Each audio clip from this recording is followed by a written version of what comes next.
Kiprah ingkang kesepisan sampun paripurna kalajengaken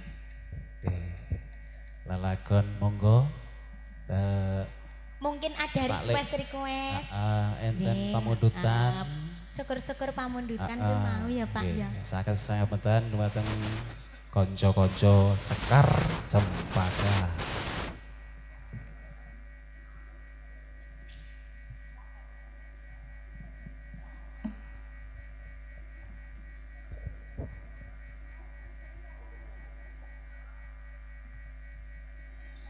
Nggih nyuwun agunging pangapunten kepareng panjenenganipun Bapak Wahadi saking Dinas Kabudayaan Bantul, Bapak Sulis, Bapak Dukuh Krebet, Bapak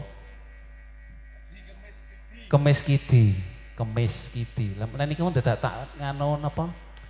Mat-mat kemis Kidi. Monggo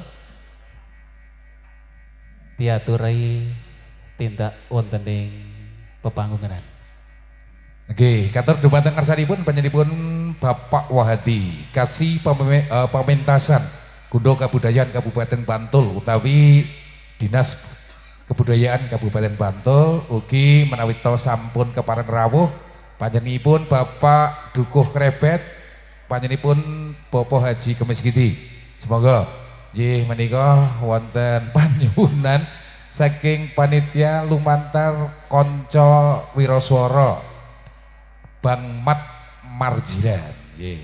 Katuran tindak wonten ing panggung. Oh nggih, monggo menika panjenenganipun Bapak Wadi menika kasih pementasan Kundo Kabudayaan Kabupaten Bantul. Nggih, semoga. Lan uga kita tambahan monggo Bapak Panewu. Oh nggih, katur dhumateng panjenenganipun Bapak utawi Bapak Panewu Kapanewon Pajangan. Menika ingkang mawi rasukan dalasan mawi kopiah menika pangbanding amanah wonten ing Pedrukuhan Krebet Bapak Haji Kemis Kiti Pak Dukuh.